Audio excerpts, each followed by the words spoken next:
Hi everyone, the Island Stacker here. Welcome to another video.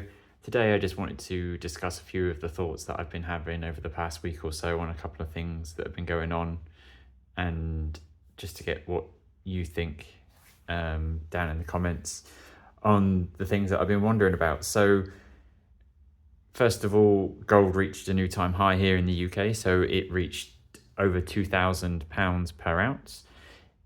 It didn't stay over £2,000 an ounce for very long. It's back down to about £1,990 as of the point of me filming this.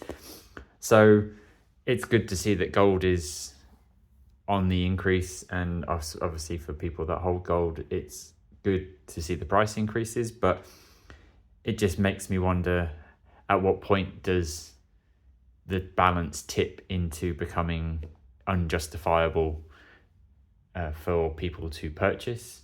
So for example, looking at sovereigns, etc., I had a quick look online on Atkinson's, which I find is generally the cheapest place to buy these kind of things. So they've got sovereigns, 2024 sovereigns, bullion ones, up for £490, so nearly £500 for just the sovereign itself. Like a couple of years ago, you could probably get a sovereign for £300. So it's good to see that there's a vast increase, but then at what point do coins like this, for example, become not obsolete, but they become out of the range of most people to buy? I think when I purchased this, when this came out, it was around, I want to say maybe £1,400 to £1,600. I don't know what these retail for at the moment, if you can find one, but just based on pure spot value, this is around £2,000 worth of gold. Obviously there's collectible value with it being the completer coin for the Queen's Beast series, so then you're probably looking at £2,500, maybe £1,000 for this, and trying to sell that is going to get more and more difficult if the prices keep increasing. So I know there's a lot of people that stack sort of quarter ounces, so stuff like this, and smaller denomination gold. But if prices carry on at this point, are we going to be resorting to all stacking 10th ounce Britannias, for example, if the price still keeps increasing, and while inflation is still a relatively hot topic? Yeah, so I don't know. I haven't got the latest version of the Tudor Beasts gold quarter ounce yet, so the dragon. It's on the list of things for me to purchase, but at this precise moment I don't really have the funds for it. And with the price of gold increases, these become more and more difficult to find the right amount of money for, because I know when I bought certain things from the the Queen's Beast series, there were maybe £360 for one of the quarter ounces, and obviously they're well over £500 now. So it's just one of those things, but a balancing act between finding the right price and affordability, I guess, as the prices keep increasing. I had a quick look at some of the other metals. So these silver metals, so we've got silver and platinum. So I had a quick look at platinum, which this is a 1 ounce platinum version of the completer coin, and platinum seems to be relatively flat over the last year, as is silver, to be honest. So it's only really gold that has had the marked increase, which I guess is understandable, as it's seen as more of a safe haven asset than something like silver or platinum. So it's understandable, but it'd be nice to see some of the windfall on some of the other metals as well. Other things, I mentioned that I haven't got the dragon for the new release of the Tudor Beasts. I was just having a quick look as well through the upcoming releases for this as well. Obviously, if you've seen my last video, the Queen's Panther was the latest silver edition of the Tudor Beast coin to be released.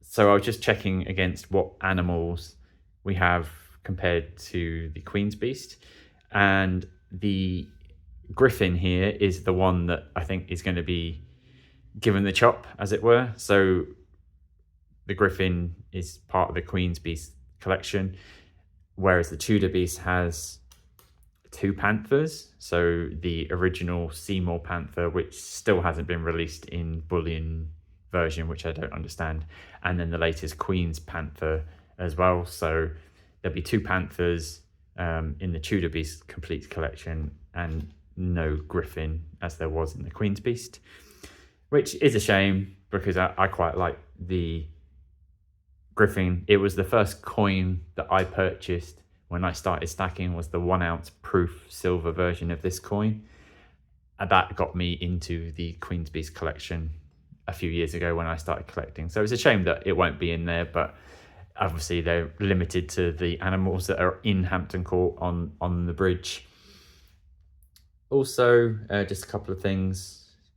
I noticed that the Royal Mint hasn't done any releases in the last couple of weeks, which is a nicety to see that they're kind of slowing down potentially. Maybe as it's getting towards Christmas, there'll be an influx of Christmas themed coins that they'll try. There's normally a snowman coin release. Maybe something like the Gruffalo seems to make an appearance once every year, or maybe even more. So I'm sure there'll be some stuff coming around Christmas time with all of those novelty type coins that I don't really see the appeal of myself. But fair play to anybody that buys those and collects those. Not for me. And the last thing I guess I just wanted to have a chat around is I've been trying to potentially sell this 1999 proof sovereign. So those of you who have seen some of my earlier videos, I purchased this online from an auction. I then sent it off for grading, and as you can see, it got a PF 70, which I was over the moon with considering what I paid for the coin initially, and then the grading fees on top of that. I have this up on eBay at the moment for what I think is, it's probably a little bit higher than probably what this coin is worth, but taking into consideration the fees and stuff that eBay is going to take out of any sale on that, it's up for what I think is a fair price.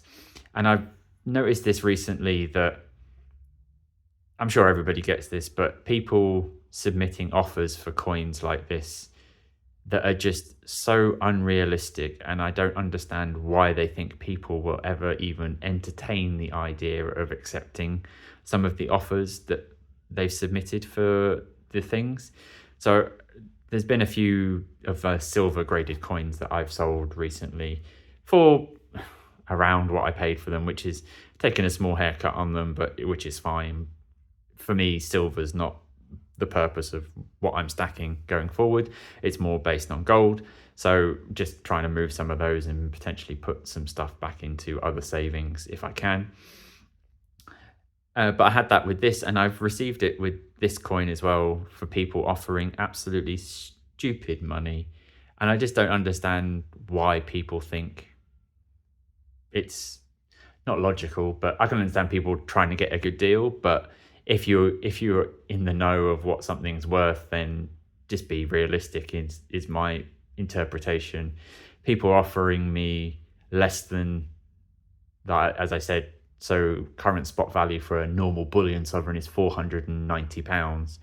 Someone basically offered me 500 for this, which is for a proof PF70 ultra cameo top pop sovereign from 1999. So it just doesn't compute in my head, like how you think that you can gonna get a graded proof sovereign for not much more than a bullion sovereign is at the moment. So I don't know, maybe it's just me. I've seen it a few times recently where I've been trying to sell stuff.